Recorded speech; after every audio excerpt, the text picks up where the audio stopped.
Kajian Kitab.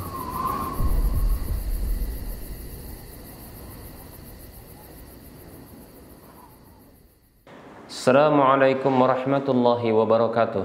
Innal hamdalillah nahmaduhu wa nasta'inuhu wa nastaghfiruh wa na'udzu billahi min shururi anfusina wa min sayyiati a'malina.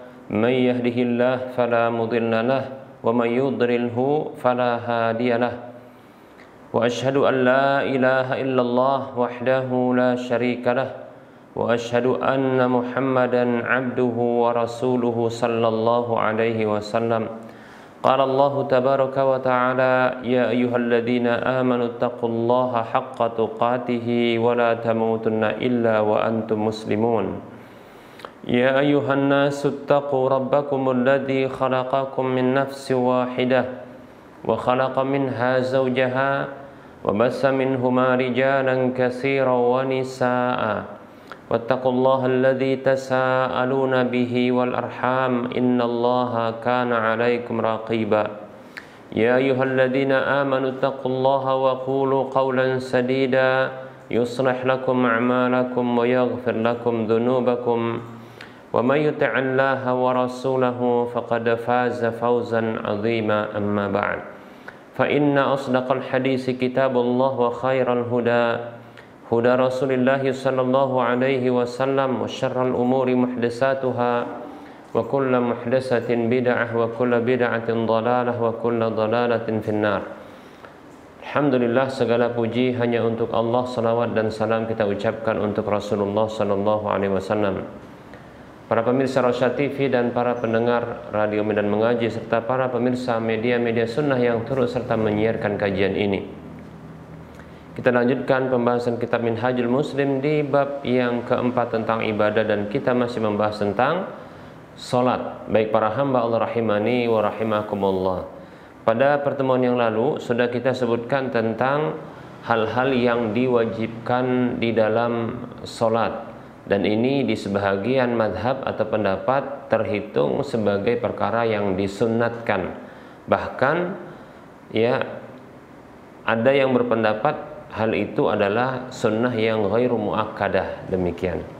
Contohnya seperti yang kita sebutkan adalah pada pertemuan yang lalu membaca doa iftitah. Doa iftitah. Baik para hamba Allah rahimani wa rahmakumullah, doa iftitah itu di satu pendapat merupakan ya kewajiban yang harus dibaca di dalam sholat. Namun dalam pendapat yang lain ini adalah terhitung sunnat. Ya hukumnya adalah sunnat bukan wajib. Bahkan ya tadi kita katakan bahwasanya bahkan hukumnya sunnah yang ghairu muakkadah, demikian. Baik para hamba Allah rahimani wa rahimakumullah. Yang berikutnya adalah membaca isti'adzah atau ta'awudz sebelum membaca surat, baik itu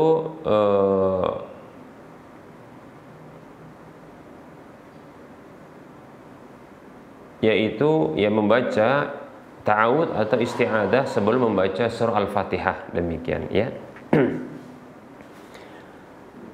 Nah, di sebagian pendapat ini adalah wajib hukumnya. Ya ada pendapat yang lain mengatakan ini adalah sunnah.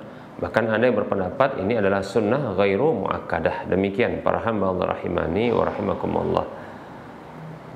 Baik para hamba Allah rahimani wa rahimakumullah. Bahkan ya ada yang berpendapat hanya dibaca di rakaat yang pertama saja.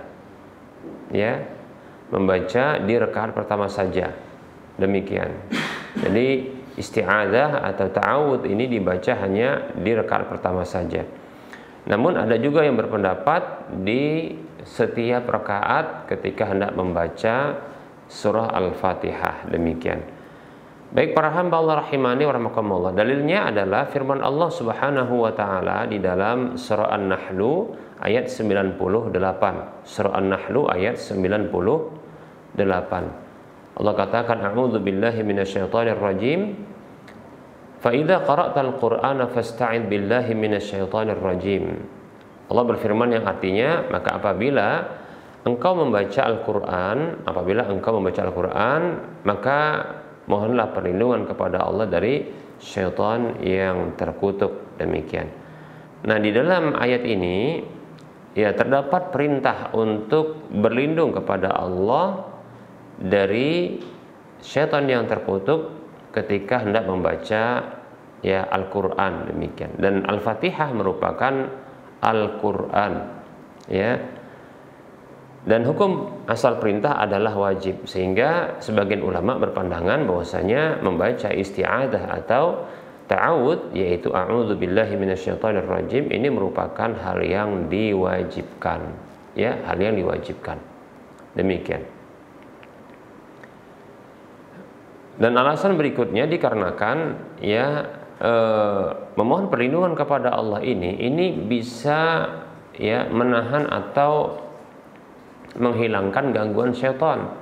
Sementara ya salat dalam kondisi khusyuk, nah itu merupakan penyempurna dari sebuah salat yang tentunya ya ini adalah perkara yang diwajibkan. Demikian para hamba Allah rahimani wa rahimakumullah. Sementara kita tahu ada kaidah yang mengatakan sesuatu yang tidak sempurna sebuah kewajiban kecuali dengannya, maka itu adalah wajib juga. Demikian. Baik para hamba Allah rahimani wa rahimakumullah, sebagian ulama yang berpendapat bahwasanya wajib membaca ta'awudz atau isti'adzah, bacaan a'udzu billahi minasyaitonir rajim, ketika hendak membaca di dalam salat ini, ya membaca surah dalam surat ini adalah seperti diantaranya ulama ya Al-Imam Atha, Al-Imam Sufyan Ats-Tsauri, Al-Imam Al-Auza'i, Daud ya Imam Daud dan Ibnu Hazm, keduanya adalah mazhab Zahiri. Demikian. Dan salah satu riwayat dari Imam Ahmad. Baik para hamba Allah rahimani wa rahimakumullah. Sementara ya jumhur ulama berpendapat itu adalah hukumnya sunnat saja. Demikian ya. Bahkan ada sebagian mengkategorikan ini adalah sunnah ghairu muakkadah. Demikian.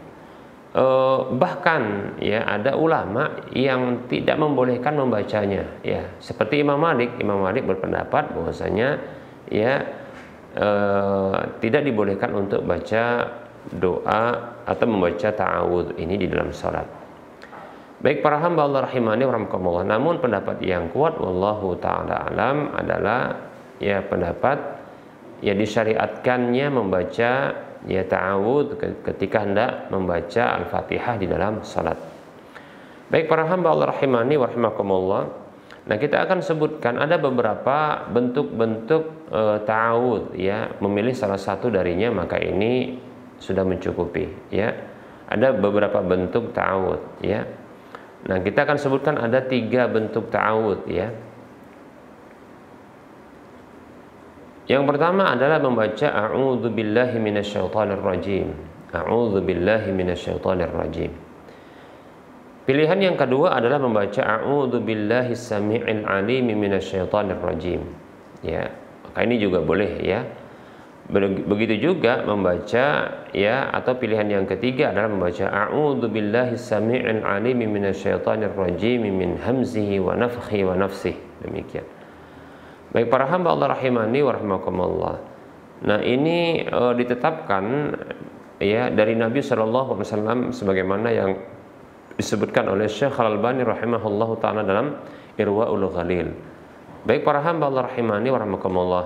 Al-Imam Ibnu Qudamah rahimahullahu taala dalam kitab Al-Mughni di jilid yang kedua di halaman 146 beliau mengatakan wa hadza kulluhu wasi'un. Ya, semuanya ini adalah lapang, maksudnya boleh mana saja ya dipilih. Wa kaifa ma ista'adza fa hasanun, ya. Bagaimanapun dia memohon perlindungan kepada Allah Subhanahu wa taala maka itu adalah baik. Demikian. Baik para hamba Allah rahimani wa rahimakumullah.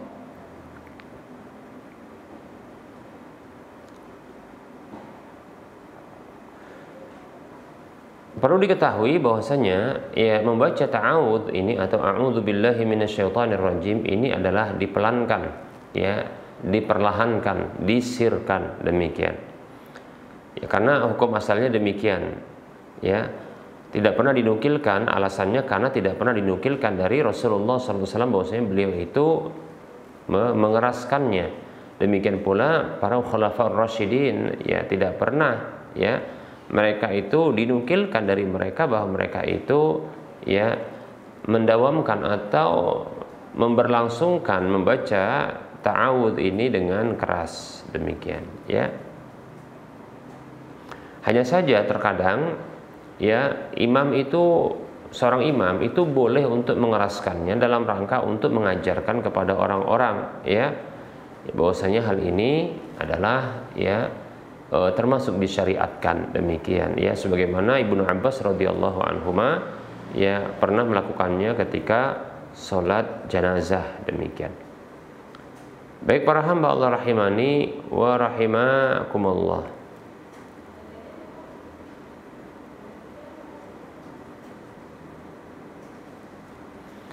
Apakah membaca ta'awudz ini di setiap rakaat? Nah, tadi sudah kita sebutkan ya. Kita kembali mengulangi bahwasanya ya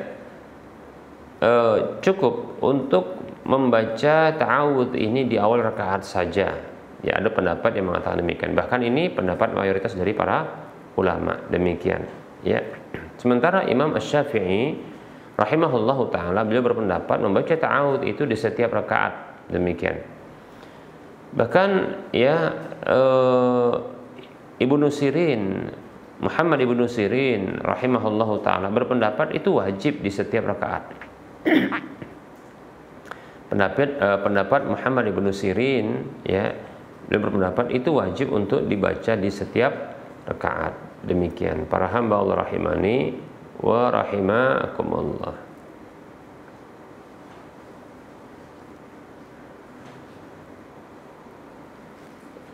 Sisi pendalilannya bahwasanya ayat tersebut yang memerintahkan untuk membaca ta'awudz ya ketika membaca Al-Qur'an, maka itu mengharuskan ya pengulangan membaca ta'awudz ketika mengulang membaca Al-Qur'an, demikian ya. Maka kapan saja terjadinya pemisahan di antara dua bacaan atau lebih, baik itu dengan ruku, sujud dan yang semisalnya, maka disyariatkan untuk membaca ta'awudz ketika itu, demikian. Wallahu ta'ala a'lam. Baik para hamba Allah rahimani wa rahimakumullah. Baik para hamba Allah rahimani wa rahimakumullah. Nah, begitu juga ya terkait dengan basmalah ya, membaca basmalah ya. Membaca basmalah apakah ini termasuk diwajibkan? Baik ya, sebagian pendapat mengatakan ya itu diwajibkan ya untuk dibaca ya ketika membaca surah Al-Fatihah. Ketika membaca surah Al-Fatihah maka ya diwajibkan untuk membaca sebelumnya adalah membaca basmalah, demikian. Nah, seperti itu. Baik, hanya saja sebagian pendapat itu berbeda pendapat ya, sebagian ulama mereka berbeda pendapat. Apakah ini basmalah ini dibaca dengan keras ataukah dibaca dengan perlahan di setiap rakaat, demikian. Baik para hamba Allah rahimani wa rahimakumullah. Maka wallahu taala alam, maka dia pendapat yang tepat adalah dia dibaca ya di setiap rakaat, disyariatkan untuk dibaca di setiap rakaat ya. Kemudian membacanya lebih banyak adalah dengan diperlahankan ya. Dan ini asalnya karena banyak dalil dari Nabi SAW dan Khulafaur Rasyidin ya, ketika memimpin sholat, ketika membaca ya Al-Fatihah dalam salat-salat jahriyah itu basmalahnya tidak terdengar, demikian ya, tidak terdengar. Nah, seperti itu. Maka asalnya demikian. Namun ya dibolehkan untuk atau bahkan barangkali disyariatkan ya bagi imam untuk mengeraskan ya bacaan basmalah itu ketika hendak membaca Al-Fatihah di dalam setiap sholat itu agar mengajarkan kepada makmum bahwasanya hal itu disyariatkan. Kemudian adalah ya agar sebahagian makmum itu tidak menduga bahwasanya ya imam itu dia tidak membaca basmalah, sehingga dia memandang bahwasanya salatnya tidak sah. Karena kita dapatkan ada memang sebahagian orang ya ketika dia berpandangan bahwasanya bismillah itu bahagian dari surah Al-Fatihah. Dia berpendapat Bismillahirrahmanirrahim adalah ayat pertama dalam surah Al-Fatihah. Lalu ternyata didapati imam tidak membaca Bismillahirrahmanirrahim ketika hendak membaca surah Al-Fatihah. Lalu dia berpendapat bahwasanya sholat tidak sah karena imam tidak membaca Al-Fatihah dengan sempurna. Demikian. Karena Al-Fatihah merupakan rukun dalam sholat dan Al-Fatihahnya tidak sempurna, maka sholat tidak sempurna sehingga tidak sah. Begitu dia berpendapat. Oleh karenanya terkadang ya butuh bagi imam, walaupun dia berpendapat bahwasanya ya bacaan Bismillahirrahmanirrahim di awal membaca surah Al-Fatihah ya itu dibaca dengan sir, bahkan barangkali dia berpendapat bahwasanya itu bukan bagian dari ya ayat pertama dari surah Al-Fatihah, maka tidak mengapa dia mengeraskan bacaan Bismillahirrahmanirrahim ketika dia membacanya ya ketika membaca Al-Fatihah tersebut, agar orang-orang yang sholat bersamanya itu tidak mengira ya bahwasanya sholat tidak sah bersamanya. Demikian ya. Baik para hamba Allah rahimani wa rahimakumullah. Nah ini pentingnya untuk menjaga ya kita katakan persatuan kaum muslimin ya. Kita sebahagian ulama berpendapat bolehnya untuk tanazul, yaitu mengalah ya ketika dia berpendapat dengan satu pendapat yang berbeda dengan pendapat orang banyak ya, bahwasanya pendapatnya dia pandang adalah rajih, pendapat yang kuat, sementara pendapat orang banyak adalah marjuh, lemah. Namun dia harus mengalah ya, mengalah dengan melakukan pendapat orang banyak ya yang lemah dalam pandangannya. Ya, bukan batil ya, tapi lemah. Ya, lemah dalam pandangannya dalam rangka untuk menjaga persatuan kaum muslimin ya.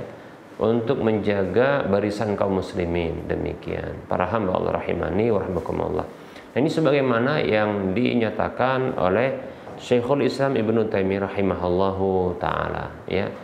Imam yang berpendapat dengan sebuah pendapat yang rajih, yang ternyata pendapat makmumnya itu marjuh ya, maka tidak mengapa dia melakukan pendapat makmum ya, dia mengerjakan pendapat makmum tersebut ya dalam rangka untuk menjaga persatuan kaum muslimin. Ingat ya, ini dalam urusan rajih dan marjuh, yaitu dalam urusan ya kuat ataupun lemah, perbedaan pendapat yang bisa ditoleransi. Demikian ya. Maka imam ya dalam rangka untuk menjaga persatuan kaum muslimin, untuk menjaga barisan kaum muslimin, maka ya dianjurkan bagi dia untuk memilih atau melakukan dalam sholat itu ya, untuk menjaga barisan kaum muslimin ini ya, itu melakukan pendapat yang marjuh baginya, yang itu adalah pendapat makmumnya. Demikian. Baik para hamba Allah rahimani wa rahimakumullah. Berikutnya para hamba Allah rahimani wa rahimakumullah, hal yang juga yang para ulama ini berbeda pendapat ya, yaitu membaca amin setelah Al-Fatihah ya. Jumhur ulama ya ini berpendapat bahwasanya itu adalah sunnat, tidak wajib ya.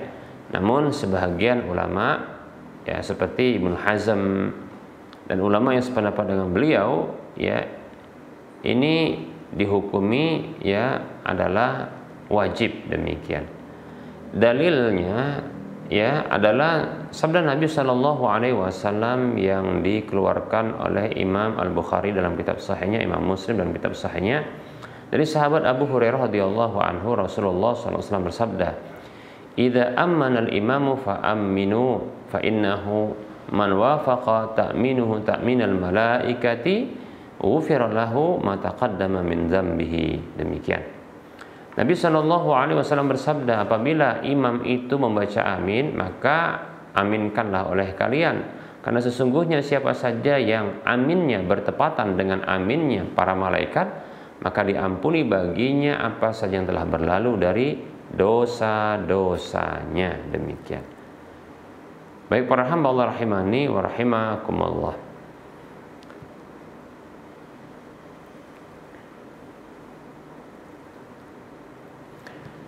Dalam hadis yang lain, hadis yang dikeluarkan oleh Imam Al-Bukhari, ya, Abu Daud, dan disahihkan oleh Syekh Al-Albani rahimahullah taala, Imam Bukhari menyebutkan dalam kitab Juz'ul Qiraah, ya, bahwasanya anna Nabiy sallallahu alaihi wasallam kana idza intaha min qiraati al-Fatihati qala amin yajharu biha wa yamuddu biha sautahu. Bahwa Nabi sallallahu alaihi wasallam dahulu apabila beliau selesai dari membaca Al-Fatihah, beliau membaca amin, beliau mengeraskan dengannya dan memanjangkan suara beliau dengannya. Demikian. Baik para hamba Allah rahimani wa rahimakumullah. Jadi disyariatkan bagi imam, bagi makmum maupun orang yang salat sendiri, ya. Demikian pula baik itu dalam salat yang jahar maupun salat yang sir, untuk tetap membaca amin, ya. Jadi siapapun, imamnya baca amin, ya, makmumnya baca amin, salat sendiri demikian pula baca amin, ya. Baik itu salatnya bacaannya keras ataupun bacaannya perlahan, ya, pelan, maka ini tetap baca amin. Demikian, ya. Wallahu ta'ala a'lam. Baik para hamba Allah rahimani wa rahimakumullah. Nah, kita cukupkan untuk penyampaian materi pada pertemuan kali ini. Insyaallah ta'ala kita akan lanjutkan, ya, pada pertemuan yang akan datang, insyaallah ta'ala.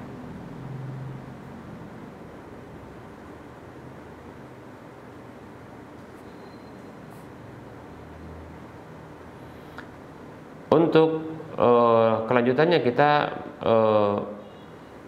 masuki sesi soal jawab. Baik para hamba Allah rahimani wa rahimakumullah.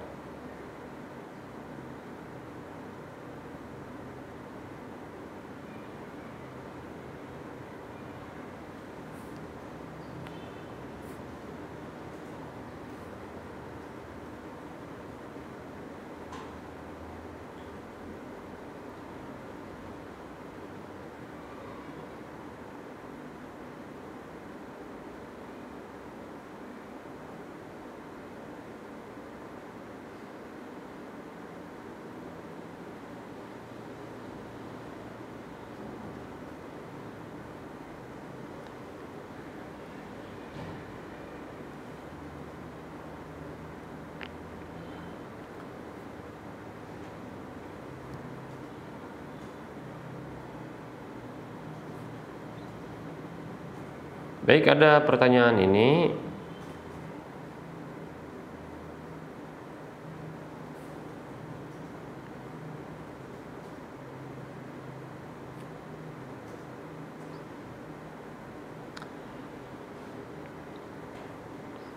Assalamualaikum Ustadz, ada yang mau ana tanyakan Ustadz. Kakak ana sudah berkeluarga, dia sudah masukkan dana haji. Dalam surat hajinya itu dicantumkan kalau dia meninggal maka dia menunjuk adik ana sebagai penggantinya. Pertanyaan, apakah ini boleh? Apakah dana haji ini tidak masuk dalam harta waris bagaimana seharusnya? Baik, ya.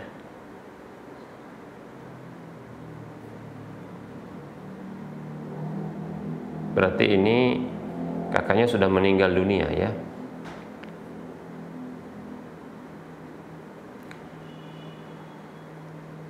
Bismillah, waalaikumsalam warahmatullahi wabarakatuh. Seseorang yang dia sudah daftar haji, ya, lalu dia memberikan pernyataan bahwa apabila dia meninggal dunia maka dia tunjuk adiknya sebagai penggantinya. Maka para hamba Allah rahimani wa rahimakumullah, ini terhitung wasiat harta, ya. Maka hal ini dibolehkan apabila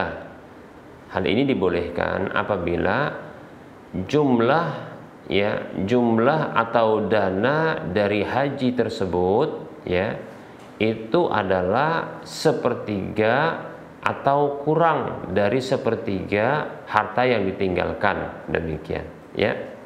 Nah, seperti itu. Namun apabila dana haji tersebut yang dikeluarkan itu, yang akan diwasiatkan ini, ya, ini lebih dari sepertiga, maka tidak dibolehkan, demikian. Jadi sebenarnya pernyataan ini, ya, ini merupakan bentuk wasiat, ya, wasiat harta, bahkan, ya, wasiat harta.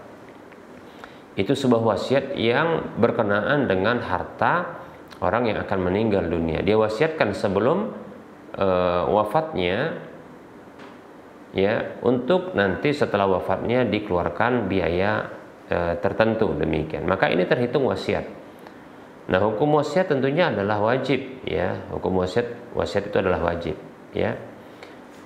Ketika Allah Subhanahu wa taala di dalam surah An-Nisa ayat 12 menyebutkan tentang pembagian harta warisan itu, Allah Subhanahu wa taala menyebutkan dalam surah An-Nisa ayat 12 itu, ya, itu min ba'di wasiyatin tusuna biha audain, ya, yaitu setelah wasiat, dibaginya harta warisan itu adalah setelah wasiat yang kalian wasiatkan atau pembayaran hutang, demikian. Jadi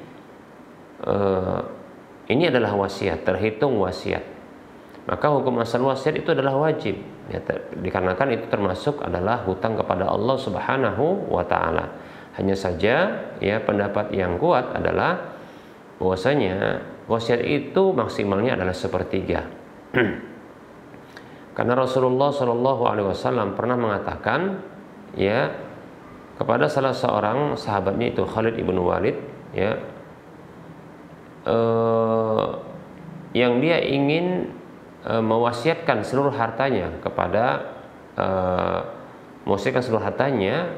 ya, keluar, ya, maka Rasulullah tidak membolehkannya, ya. Kemudian 2/3, setengah, tidak dibolehkan, sampai ketika disebutkan sepertiga, ya, maka barulah kata Rasulullah sepertiga, dan itu banyak, demikian. Wasulusu kasir, dan sepertiga itu adalah banyak, demikian. Menunjukkan batasan wasiat itu adalah sepertiga, demikian, ya. Wallahu ta'ala a'lam.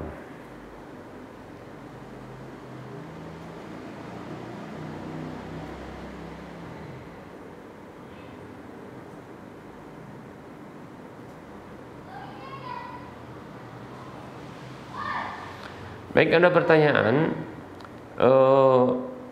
Assalamualaikum warahmatullahi wabarakatuh. Afwan Ustaz,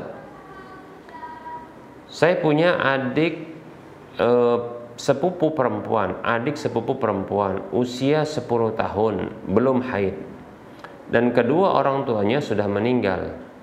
Apakah bisa Anda jadikan sebagai anak susuan kami dengan landasan anak yang masih kecil dan tidak dibatasi umur 2 tahun, ya, sebagaimana sabda Nabi SAW, ya, innamar radha'atu minal majamah, ya, sesungguhnya persusuan itu, ya, itu bisa mengharamkan, ya, apabila disebabkan karena rasa lapar, demikian. Mereka mengatakan bahwa yang merasakannya hanyalah, ya, dengan air susu.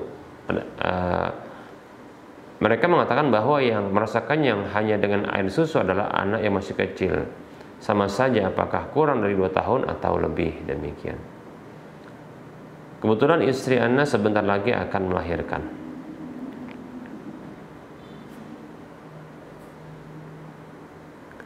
Baik. Bismillah, waalaikumsalam warahmatullahi wabarakatuh. Tentang sepersusuan itu terkait dengan usia anak yang akan dijadikan anak sepersusuan, ya. Memang di sini para ulama ada berbeda pendapat, ya. Ada yang membatasi ya usia anak yang mau dijadikan anak susuan adalah itu usianya sebelum 2 tahun atau pas 2 tahun, demikian. Karena ini adalah yang umum, demikian. Hanya saja ada pendapat yang lain yang tidak membatasi dengan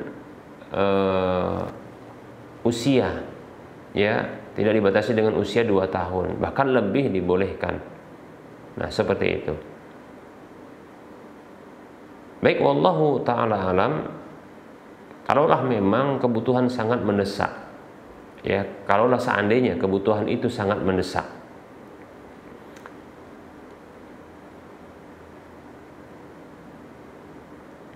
dikarenakan adik sepupu ini dia masih kecil dan kelak kalau besar maka bukanlah mahram, ya, dan tidak ada mungkin yang akan mengurusinya karena mungkin ya tidak didapatkan ada orang yang mau untuk mengasuhnya, sementara kedua orang tuanya sudah meninggal dunia. Ya, dikhawatirkan anak ini dia akan terbengkalai pengurusan dan perawatannya, pemeliharaannya. Maka wallahu ta'ala alam, ya, saya kira silahkan mau berpendapat dengan silahkan ambil pendapat yang membolehkan untuk memberikan, ya, susuan itu kepada calon anak susuan walaupun usianya lebih dari 2 tahun, silahkan. Hanya saja pastikan bahwasanya anak tersebut yaitu kenyang, ya, anak tersebut itu kenyang, ya, dengan air susu tersebut, kenyang dengan air susu tersebut, dan itu sebanyak 5 kali, demikian. Kalaulah tidak, maka wallahu ta'ala alam, maka ini mengakibatkan, ya, tidak terjadinya, ya, kemahraman. Nah, seperti itu, ya. Wallahu ta'ala alam. Pun kalau seandainya sang anak ini yang mau dijadikan anak angkat ini, ya, tidaklah mahram karena memang ternyata tidak, ya, bisa dijadikan sebagai anak susuan disebabkan usianya sudah lewat dari 2 tahun, maka sebenarnya masih bisa dijadikan sebagai anak angkat, bisa dijadikan sebagai anak angkat dengan cara, ya, dibiayai, dimasukkan ke dalam pondok, ya, agar tidak mungkin satu rumah, demikian. Dimasukkan dalam pondok-pondok pesantren, ya, dia dibiayai sekolahnya sampai nanti dia dewasa dan dianggap sebagai anak angkat, tidak masalah insyaallah taala. Sampai nanti barangkali, ya, ada pemuda atau laki-laki yang bisa meminangnya lalu menikah, dan seperti itu diantara cara yang insyaallah taala bisa membantunya, ya, walaupun, ya, dia sudah kehilangan kedua orang tuanya, demikian. Ini solusi saja dari saya. Wallahu ta'ala a'lam.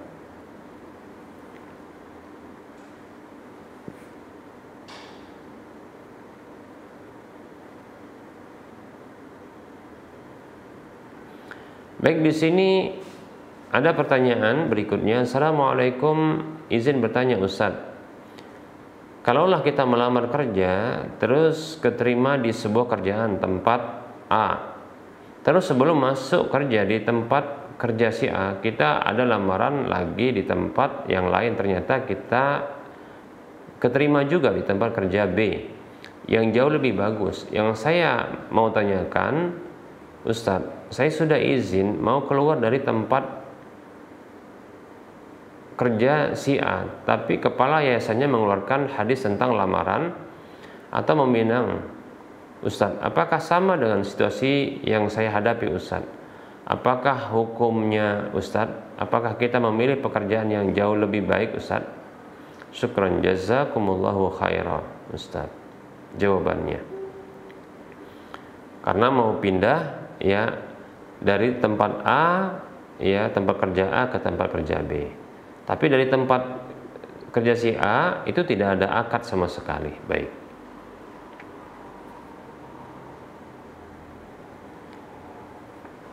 Bismillah, waalaikumsalam warahmatullahi wabarakatuh. Jika memang demikian kondisinya, di mana ketika dalam kondisi belum bekerja, diarahkan lamaran pekerjaan itu di dua tempat sekaligus, ya, yang mana saja yang lebih cepat, ya, maka ini yang akan diterima. Mana saja yang lebih cepat, maka itu yang akan diterima. Demikian. Ya, wallahu ta'ala alam. Maka yang seperti ini dibolehkan, ya, melamar di dua tempat kerja yang berbeda, ya, dalam kondisi ini tidak belum bekerja, ya, maka ini tidak mengapa insyaallah ta'ala. Kemudian ketika sudah bekerja di satu tempat kerja, baru ada ternyata ya diterima lamaran di tempat kerja yang lainnya yang tadinya sudah dimasukkan, ya, maka wallahu ta'ala alam ini tidak bisa disamakan, ya, atau tidak bisa dikenakan kepada hadis terkait dengan larangan melamar atau meminang, ya. Mengapa demikian? Dikarenakan dilakukan tadinya sebelum, ya, sebelum bekerja, demikian. Oleh karenanya, ya, itu dibolehkan untuk, ya, berhenti, ya, berhenti dari pekerjaan, ya, sebelumnya atau pekerjaan di tempat A, ya, dengan syarat tidak ada syarat yang mengikat, ya, seperti contohnya, ya, pekerjaan tersebut ya harus diselesaikan dalam 1 semester, begitu, ya. Pekerjaan tersebut harus diselesaikan 1 tahun, contohnya, ya. Seperti contohnya dikeluarkan SK yang itu nanti ditandatangani dan diberikan kepadanya, ya. Dan ini akad ini harus dipenuhi, demikian, karena adanya surat yang disepakati, demikian. Namun apabila tidak ada sama sekali, maka wallahu ta'ala alam tidak mengapa. Tapi tetap saja, ya, izin, ya, karena tentunya merupakan adab. Kita masuk, ya, diterima, dan tentunya itu sudah izin sebelumnya. Nah, begitu juga kita keluar, kita izin, demikian, ya. Hanya saja mungkin, ya, minta tolong kepada, ya, orang yang berwenang di pekerjaan A untuk bisa memahami situasinya, demikian, ya, seperti itu. Nah, silahkan dalam hal ini bisa barangkali melakukan istikharah, yaitu minta pilihan yang terbaik kepada Allah Subhanahu wa taala. Adapun, ya, menurut saya pribadi ini tidak ada permasalahan secara syar'i, ya, karena tidak ada, pertama, akad yang mengikat, ya. Yang kedua, ya, lamaran itu tadinya dilakukan sebelum adanya pekerjaan, ya, demikian. Wallahu ta'ala a'lam.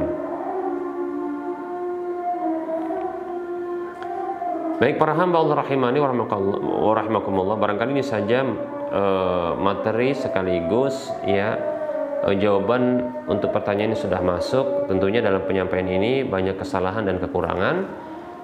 Kepada Allah saya mohon ampun, dan kepada para pemirsa dan para pendengar sekalian saya mohon maaf, ya. Yang benar itu datang dari Allah, maka ambillah. Yang salah dan yang kurang serta yang keliru itu datang dari saya pribadi dan bisikan syaitan, ya. Yang benar diterima dan amalkan, yang salah maka tinggalkan, abaikan dan maafkan. Baik para hamba Allah rahimani wa rahimakumullah, sebelum kita mengakhiri perjumpaan ini, seperti biasa kita memberikan motivasi kepada saudara seiman. Mari kita berdonasi untuk membangun Masjid Al-Muwahhidin. Kebutuhan dana awal ini kalau tidak salah itu kebutuhannya 4 miliar, ya, untuk pembangunan pondasi, slop dan semisalnya, ya. Maka silahkan, ya, mari, ya, siapapun di antara kita yang ingin dibangunkan sebuah rumah di surga. Siapapun di antara kita yang ingin mendapatkan pahala minimalnya 700 kali lipatnya, siapapun di antara kita yang ingin mendapatkan pahala yang terus mengalir tatkala dimanfaatkan apa yang sudah kita infakkan ini, ya, walaupun kita telah tiada, maka mari kita berdonasi untuk membangun Masjid Al-Muwahhidin yang nantinya akan dijadikan sebagai pusat kajian Islam ilmiah, ya, berbasis sunnah insyaallah ta'ala di wilayah Medan dan sekitarnya. Baik, mari transfer ke nomor rekening Bank Syariah Indonesia di nomor 7127485555 atas nama Yayasan Lajnah Dakwah Medan kode bank 451. Semoga Anda termotivasi dan semoga bermanfaat. Untuk info lanjutan bisa Anda lihat di layar kaca Anda ini. Mohon maaf atas segala kekurangan, kita ketemu lagi di lain kesempatan. Wassalamualaikum warahmatullahi wabarakatuh. Subhanakallahumma wa bihamdika asyhadu an la ilaha illa anta astaghfiruka wa atubu ilaika walhamdulillahirabbil alamin. Wassalamualaikum warahmatullahi wabarakatuh.